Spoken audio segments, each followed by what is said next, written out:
Bismillahirrahmanirrahim. Assalamualaikum warahmatullahi wabarakatuh. Salam sejahtera bagi kita semua. Perkenalkan, nama saya Muhammad Zuhrul Zaman.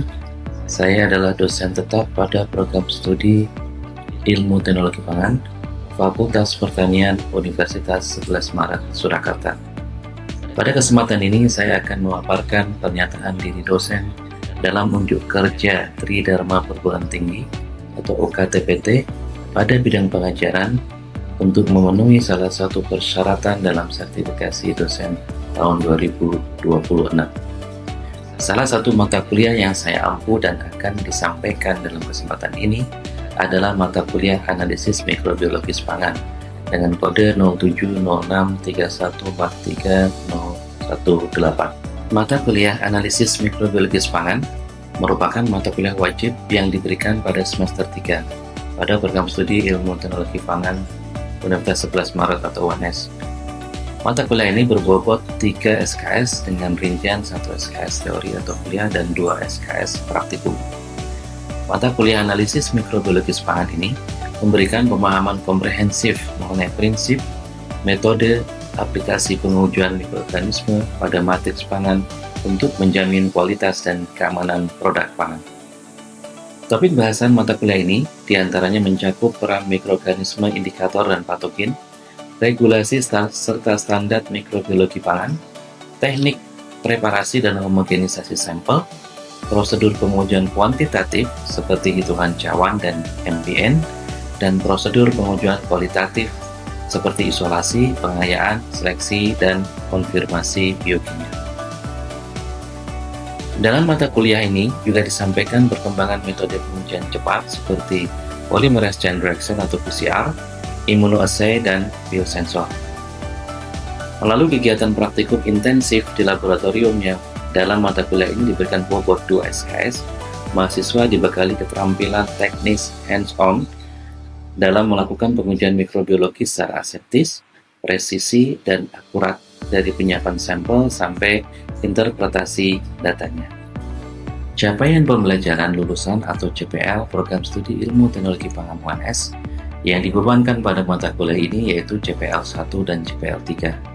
CPL 1 menguasai konsep dan aplikasi ilmu dan teknologi pangan yang meliputi aspek kimia dan analisis pangan, mikrobiologi pangan dan bioteknologi, rekayasa proses pengolahan, biokimia pangan dan gizi, analisis sensori pangan, keamanan pangan, regulasi pangan, dan ilmu pangan terapan secara terintegrasi untuk menghasilkan produk pangan yang aman dan berkualitas.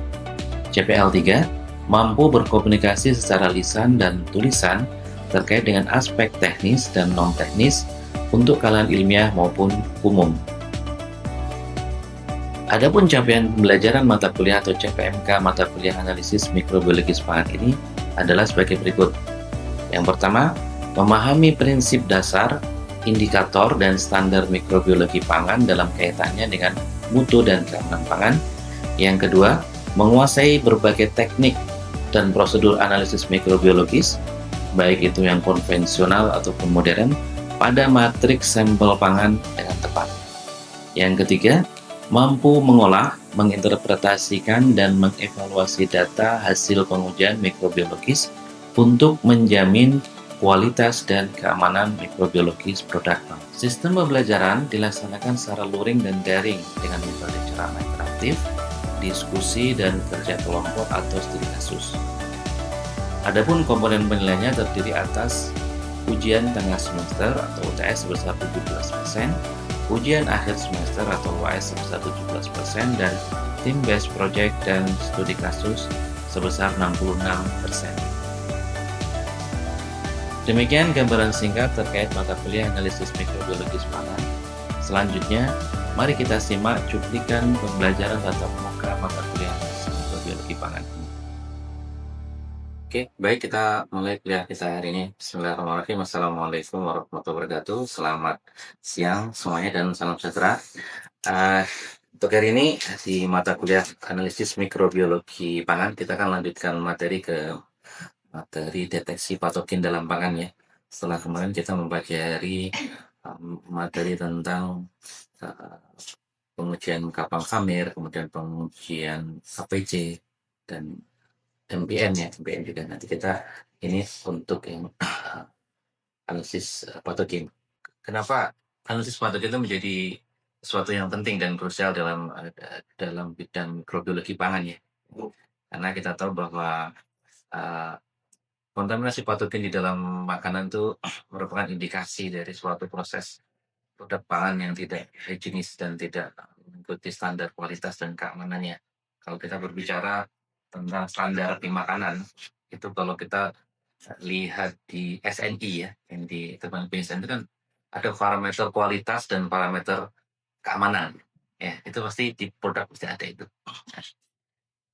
Nah, kenapa itu menjadi satu hal yang penting ya? Karena ada beberapa problem dalam identifikasi ataupun deteksi patogen di makanan ini. Berbeda dengan ketika kita ingin menghitung jumlah bakteri total ya, aerobic bed count di dalam produk makanan itu lebih mudah dibandingkan patogen. Beberapa constraint of pathogen detection in food ya, itu ada beberapa constraint, di antaranya adalah yang pertama bahwa patogen itu sendiri dalam makanan biasanya tidak terdistribusi secara merata, tidak merata, dan jumlah yang sedikit itu sudah cukup membahayakan. Ya, kalau kita berbicara standar batas untuk batas maksimum untuk total plate count ya atau APC, katakan ada 10/4, bahkan ada yang 10/5 gitu ya. Tapi kalau patogennya dengan jumlah yang lebih sedikit biasanya. Ya, contohnya itu adalah apakah ada jumlahnya sedikit, ya jumlahnya sedikit, dan tentunya dengan jumlah sedikit tidak merata di seluruh bagian makanannya. Misalnya sosis bagian yang ujung atas dan ujung bawah bisa jadi patogennya berbeda, gitu ya. Kok jumlahnya? Kemudian yang kedua adalah terkait dengan kompleksitas dari matriks makanan itu sendiri. Ya, itu sangat berpengaruh ke makanan. eh, Apa sih komposisi dalam makanan itu? Makanan yang berlemak, makanan yang berkarbohidrat atau berprotein tinggi biasanya itu juga akan menjadi hal yang menentukan patogen-patogen yang ada di situ. Dan kita tahu bahwa ada beberapa spesifik patogen dari berbagai produk. Kayak misalnya kalau kita berbicara produk berbasis ikan, misalnya Vibrio. Vibrio, ada ya, Vibrio parahemolyticus ya, Vibrio cholera. Ya, kemudian kalau untuk Salmonella biasanya ini merupakan patogen foodborne patogen yang paling banyak kasus ditemukan itu di dunia ini masih itu Salmonella. Ya, ada di produk-produk daging dan unggas, susu dan turunannya. Nah, itu nanti akan mempengaruhi ya, keberadaan patogen itu dan mempengaruhi juga bagaimana kita mendeteksinya. Tentang terkait dengan heterogeneity of food, itu tadi ada ingredient tadi, kemudian ada juga physical form of food. Bentuknya apakah padat, ya, apakah cair, dan atau apakah semi liquid ya. Kemudian presence of indigenous food microbe.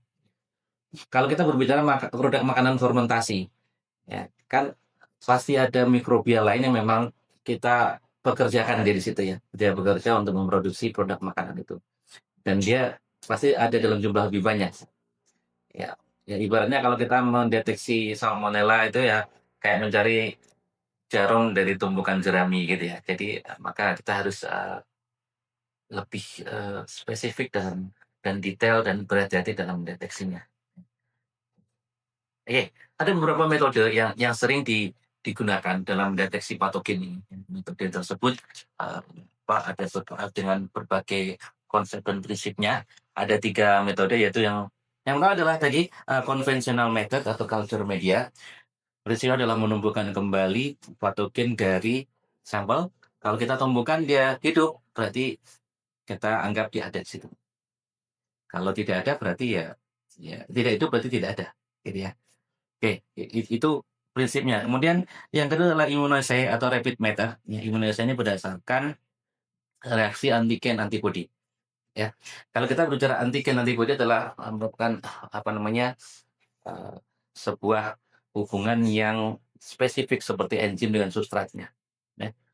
Jadi antigen dalam hal ini biasanya adalah dikoneksikan dengan patogennya ya ataupun racunnya. Nanti antibodi adalah itu ya antibodi yang di tubuh kita, di tubuh manusia biasanya ada kan apa antibodi tertentu yang melawan beberapa patogen atau beberapa racun tertentu. Biasanya itu nanti akan diterjemahkan dalam suatu device ya, satu alat. Jadi di mana di situ akan ditanam antibodi tertentu ya. Misalnya kalau alat itu ditujukan untuk deteksi salmonella berarti kan ditanam deteksi salmonella, kemudian ketika ada salmonella dia antigen itu akan berikatan. Itu nanti dengan imunoassay. Kemudian yang ketiga adalah dengan metode secara molekuler. Molekuler itu misalnya pakai PCR ya sering kita dengar ya. Kemarin waktu COVID itu kan mungkin sebagian besar dari kita tuh tahu PCR karena COVID itu. Ya, ya benar ya. Ya. Bahkan sebelumnya mungkin kalian nggak tahu PCR itu apa sih ya. Ya, jadi eh, itu metode dengan molekuler. Jadi dengan metode itu nanti akan kita mendeteksi genetiknya, ya. Berdasarkan genetiknya dari salmonella misalnya, kemudian dari patogen yang lain, ya. Oke, jadi ketiga metode itu tentunya punya kelebihan dan kekurangan masing-masing. Ya, kita akan highlight dulu terkait dengan kelebihan dan kekurangan dari metode konvensional. Ya. Conventional method culture and isolation to assess the degree and extent of contamination in a variety of food product. Nanti ada morphology study, ya, itu hal-hal yang apa namanya akan dilakukan di dalam metode konvensional ini ya. Kemudian ada biochemical testing dan serological testing. Nah, nanti apa namanya kita bahas lebih lanjut di belakang ya. Kemudian terkait dengan keuntungannya apa sih keuntungannya? Keuntungannya adalah metode konvensional untuk mendeteksi patogen ini masih menjadi metode yang dikatakan gold method ya. Jadi metode yang kenapa dikatakan gold method karena itu dipakai oleh banyak orang. Ya, beberapa otoriti keamanan pangan dari berbagai negara itu mereka meregulasikan ketika mendeteksi ini dengan metode itu. Ya, di kita juga SNI itu ada. Nanti dideteksi dengan metode apa, dengan angka-angka segini ditentukan semuanya. Ya. Nah, keuntungannya apa? Itu tadi. Kemudian yang kedua adalah deteksinya. Jadi dia karena tadi prinsipnya adalah mendeteksi bakteri yang ada tadi dihidupkan kembali. Maka ketika ada satu misalnya salmonella ya dari sosis tadi ada satu sel salmonella kita tumbuhkan di dalam media konvensional ini harusnya dia tumbuh. Ya. Ketika dia tumbuh, dia akan membentuk koloni sehingga akhirnya bisa kita lihat sebagai apa kayak titik di dalam matrices ya yang kita sebut kita itu sebagai colony forming unit ya itu CFU itu. Oke. Dan keuntungannya lagi adalah inexpensive relatif murah. Makanya tadi banyak negara yang memakai gitu ya, terutama negara berkembang yang alatnya belum lengkap, belum punya alat PCR ya, belum punya ini, maka memakai metode ini untuk metode standarnya ya. Jadi murah dan untuk kekurangannya ya tentunya ada pros ada cons ya. Pros dan consnya untuk kekurangannya adalah time consuming. Karena kita menumbuhkan kembali ya setidaknya kalau itu hanya sekali langkah maka setidaknya perlu waktu 24 jam ya, untuk menumbuhkan kembali. Dan itu bisa memakan waktu ya 3 sampai 7 hari bahkan. Maka ketika ada kejadian keracunan makanan ya, kejadiannya hari Senin gitu ya. Mungkin hari Kamis atau Rabu Kamis itu baru bisa diketahui penyebabnya siapa gitu ya. Karena kalau ketika menggunakan apa metode yang ini. Apalagi ketika metodenya bertahap. Nah, nanti kita di dalam kuliah ini saya contohkan untuk salmonella ya. Kasus salmonella nanti bertahap ada beberapa media yang kita pakai. Karena ada satu hal yang harus kita lakukan supaya deteksinya tadi bisa terdeteksi dengan baik ya.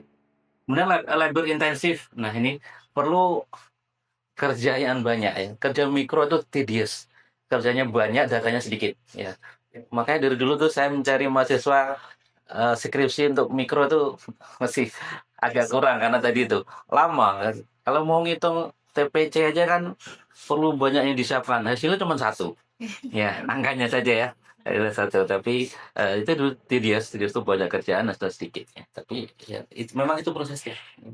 Labor intensif dan ini tentunya dengan deteksinya hanya mengandalkan dia tumbuh saja ya sehingga kita tahu banyak beberapa spesies patogen ya dan tentunya spesies yang berbeda tidak bisa dibedakan begitu saja dengan melihat tipe koloninya ya. Meskipun sebagai awalan kita bisa menduga ya, misalnya tipe koloni Bacillus seperti apa ya.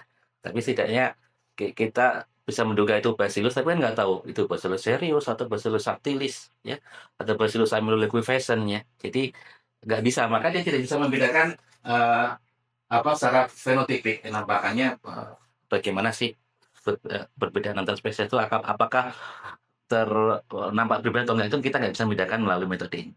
Ya, jadi itu metode konvensional apa namanya untuk deteksi eh, patogen di dalam makanan. Oke, sebelum saya lanjut, ada yang ingin bertanya? Bapak sih saya sih misalnya. Ya, silakan. Apakah metode tersebut masih relevan dan apakah masih digunakan sebagai standar untuk pendeteksi patogen? Oke, eh betul. Untuk metode ini masih masih relevan. Meskipun ada metode lainnya ya, metode atau immunoassay tadi ataupun metode apa namanya molekuler ya. Bahkan sekarang ada biosensor itu juga sama sudah dikembangkan lagi untuk biosensor untuk patogen ya. Tetapi tentunya tadi seperti yang saya sampaikan sebelumnya bahwa itu tergantung juga infrastruktur lab yang dimiliki ya. Ketika kita tidak punya device yang cukup untuk mendeteksi dengan cepat, maka ya kita masih memakai metode standar tadi itu. Dan itu sampai sekarang masih banyak yang menstandarkan itu, menstandarkan minimal pakai metode itu gitu untuk bisa tadi itu misalnya untuk memenuhi persyaratan di SNI dan lainnya. Jadi itu. Meskipun metode yang lain misalnya untuk metode imunologi ataupun PCR itu lebih cepat hasilnya. Tapi lebih lagi tergantung tadi itu dan tergantung keperluannya juga ya keperluannya mungkin untuk on-site assessment ya kemudian untuk survei di pasar apa ingin mengetahui lebih cepat ya secara preventif ada itu bisa pakai metode imunologi misalnya. Dan sekarang banyak eh, untuk metode imunologi itu banyak seperti kit-kit itu ya kit yang dipakai untuk apa namanya ini deteksi deteksi patogen tertentu. Baik, selanjutnya kita akan ke contoh sedikit ya. Satu patogen kita contohkan untuk konvensional untuk deteksi salmonella. Kenapa saya contohkan salmonella? Karena di sini salmonella ini merupakan salah satu patogen yang masih menjadi penyebab foodborne disease ya, ya yang terbesar di dunia. Bahkan di negara maju pun masih menjadi masalah itu ya.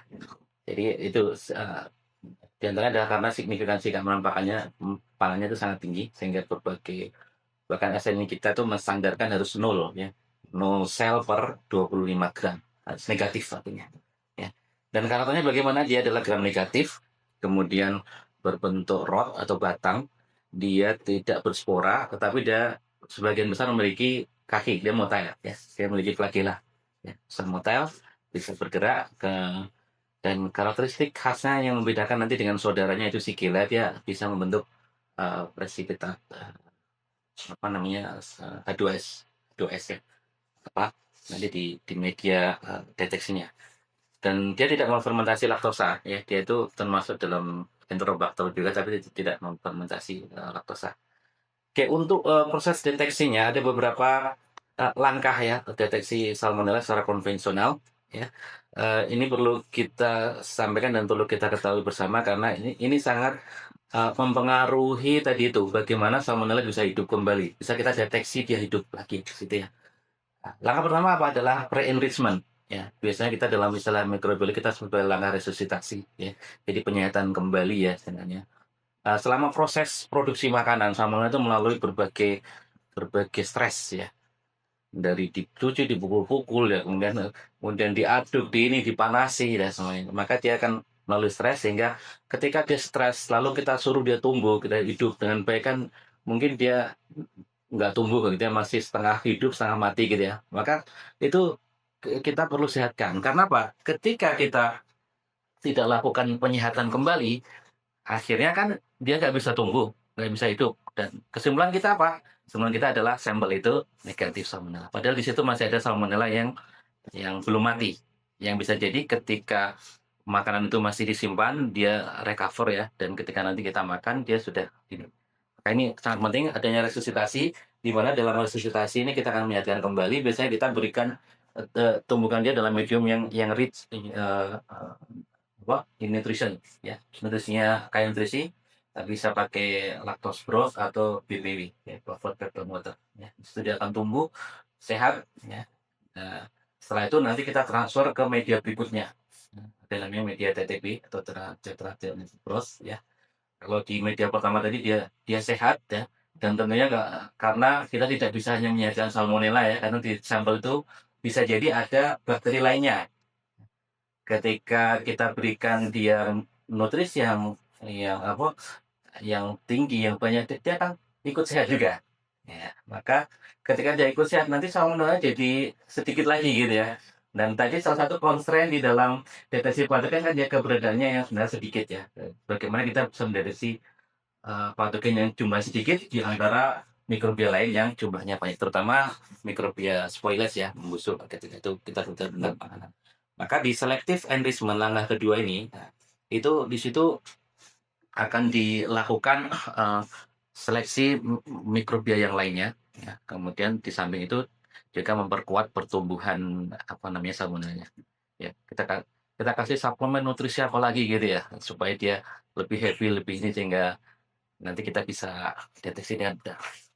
Oke, jadi itu media selektif yang cair ya, TTP itu. Kemudian setelah itu kita pindah ke media selektif padat. Nah, ini ada beberapa media yang sering digunakan ya, bisa hektoin enteric agar, bisa cellulose lysine decarboxylate agar, bisa juga bismuth sulfit agar ya. Biasa dipakai itu, atau biasanya banyak juga yang pakai SSA ya, Salmonella Shigella agar. Kemudian setelah itu kita lanjutkan ke langkah pendugaan, ya, uji pendugaan biasanya dengan biokimia ini, bagaimana dia membedakan antara salmonella, dan karena kalau di SLT itu biasanya ada salmonella atau shigella ya. Nah, kita ataupun bahkan proteus masih ada, maka kita membedakan mereka berdasarkan kemampuannya menggunakan jenis gula yang berbeda. Ya. Misalnya di TSI triple sugar iron agar, yaitu yang berbeda. Setelah itu kita lakukan uji konfirmasi lagi untuk lebih meyakinkan bahwa itu adalah salmonella. Bisa dilakukan dengan tes biokimia lanjut. Ya. Sebenarnya bisa kita tes biokimia lanjut sampai berbagai bahan kimia. Nah, nanti kita bisa bisa ketemu spesiesnya apa. Ya. Atau dengan tes serologi, ya, atau serological test itu biasanya dipakai untuk mendeteksi antiserum yang dia yang dia miliki gitu ya. Jadi itu untuk prinsip dari proses identifikasi salmonella menggunakan metode konvensional. Ya, jadi ada banyak agar ya yang digunakan, dan tadi itu tedious dan laborious, akhirnya perlu waktu yang lama ya. Ini berapa lama ini kurang lebih dari punishment 1 hari misalnya, satu, dua, tiga, empat, setidaknya minimal empat hari baru kita bisa menduga itu ada apa namanya, ini salmonella, apa koloni salmonella ya. Dan kalau prinsip deteksi salmonella ini juga sebenarnya apa, ada dua hal ya. Ketika kita ingin mengetahui standar tadi, kalau 0 di antara 0/25 gram artinya apa? Kan tidak boleh ada. Jadi kualitatif saja cukup banyak. Artinya mau 1, mau 3 itu sudah nggak memenuhi syarat. Ya. Artinya kalau di setiap 25 gram makanan itu ada 1 sel salmonella atau 3 sel salmonella, kan sama aja. Secara apa namanya, mutu tadi itu tidak tidak memenuhi mutu keamanan. Maka deteksi salmonella ini biasanya memang tadi itu memang kualitatif gitu ya. Memastikan bahwa dia ada. Jangan sampai tadi itu dia nggak sehat, akhirnya ketika kita lakukan pemindahan media beberapa kali tadi tetap nggak hidup, tapi dia ada di situ gitu ya, karena kita salah menggunakan media, maka kita laporkan sebagai negatif, padahal sebenarnya ada dia. Nah, itu yang sangat penting karena tetapi tentu saja kuantitatif juga dilakukan ya untuk kasus tertentu, misalnya untuk microbiological risk assessment atau MRA ya, karena nanti ada langkah namanya exposure assessment. Kita perlu mengetahui seberapa besar atau seberapa banyak sel salmonella yang ada di dalam sampel makanan itu. Jadi itu harus kita hitung, kuantifikasi, harus kita kuantifikasi ya. Pakai metode apa? Misalnya kita kopelkan ya, kita dobelkan antara metode MPN dengan apa namanya, MPN dengan PCR ya, ataupun mungkin MPN dengan apa, imunologi tes tadi ya, atau apa namanya, MPN dengan metode konvensional tadi. Ini bisa kita rumuskan. Untuk kasus kalau ketika kita ingin melakukan risk assessment. Baik, untuk meng-highlight dari apa yang sudah saya sampaikan tadi, saya akan memberikan beberapa pertanyaan ya, pada kalian nanti, silakan menjawab dulu, sebelum saya tunjuk. Ya, ya yang volunteer. Oke, tadi, kita sudah mengetahui beberapa langkah dan step di dalam proses, identifikasi salmonella melalui metode konvensional ya, di mana yang kedua adalah langkah enrichment, ya tadi media TTP. Tadi saya sudah, jelaskan ada beberapa komponen dalam media TTP itu yang memang sangat penting untuk mendukung fungsinya. Ya, kira-kira apa itu? Siapa yang bisa mengulang lagi atau meng-highlight lagi apa yang saya sampaikan tadi? Ya? Oke, silakan Dev. Untuk, enrichment sendiri pakai media TTP itu diberi penambahan kalium iodida dan juga iodin, di mana iodinnya itu nanti bereaksi sama natrium tiosulfat yang udah ada di TTP-nya dan, membentuk tetrathionate, di mana tetrathionate itu nanti bisa menghambat bakteri lain selain Salmonella, tapi Salmonellanya bisa menggunakan tetrathionate itu buat memperbanyak diri atau memperkaya diri. Jadi tetrathionate itu nanti ya yang mendukung pertumbuhan, salmonella, tapi di satu sisi juga dia bisa menghambat pertumbuhan, bakteri lainnya, ya. Ya, oke kita berikan aplaus kepada berarti, kalian mendengarkan tadi yang saya sampaikan. Ya, betul karena salmonella punya enzim tetrathionate reduktase ya, yang tidak dimiliki oleh beberapa bakteri lainnya, sehingga bisa membedakan. Jadi bisa memanfaatkan tetrathionate untuk menjaga kembang. Oke, pertanyaan yang kedua, eh, di XLD ya di langkah yang ketiga ya selektif padat tadi itu apa yang terjadi di situ? Mekanisme apa yang terjadi di XLD itu? Mungkin bisa ada yang bervolunteer untuk menjelaskan? Najwa, oke, silakan itu. Untuk perbedaan Salmonella dan Shigella sendiri di XLD itu ada di cara dua bakteri tersebut bereaksi terhadap kandungan yang ada di XLD. Kalau untuk Salmonella sendiri itu dia bisa memfermentasi silosa pada awalnya dan menurunkan pH sehingga warna medianya itu berubah dari merah menjadi kuning. Nah, setelah silosanya habis, Salmonella akan mendekarbolaksi lisin dan meningkatkan pH sehingga warna medianya itu berubah menjadi merah lagi, dan karena ada kandungan sodium tiosulfat di situ, Salmonella bisa mereduksi senyawa tersebut dan menghasilkan H2S sehingga terlihat seperti titik hitam di XLD-nya. Sedangkan kalau Shigella itu tidak bisa memfermentasi silosa dan juga dekarboksilasi lisin menjadi tidak relevan dan juga tidak ada reduksi sodium tiosulfat menjadi H2S sehingga warna koloninya itu tetap merah dan tanpa titik hitam di tengah. Bedanya itu ya, berarti dia membentuk presipitat 2S untuk salmonella, untuk Shigella tidak. Berarti ini mekanisme ini juga berlaku di SSA kan? Kalau SLA belum. Ya, kurang lebih sulit ya, dia juga membedakannya di situ. Memang dia kemampuan membentuk presipitat tadi. Oke, kita berikan aplaus juga untuk Najwa. Sepertinya memahami tentang ini mungkin nanti satu saat di skripsi nanti bisa dengan saya untuk bisa salmonella ya. Oke, baik. Mungkin untuk saat ini kita selesaikan pertemuan kita. Ya. Nanti insya Allah kita lanjut di pertemuan mendatang untuk lebih lanjut membahas terkait bagaimana metode imunosai dan juga PCR. Oke, terima kasih. Semoga bermanfaat. Saya akhiri, saya tutup oleh kita hari ini. Wassalamualaikum warahmatullahi wabarakatuh. Selamat siang dan salam sejahtera. Demikian pemaparan saya terkait unjuk kerja Tridharma Perguruan Tinggi (OKTPT) pada bidang pengajaran. Terima kasih atas perhatian Bapak dan Ibu asesor. Wassalamualaikum warahmatullahi wabarakatuh.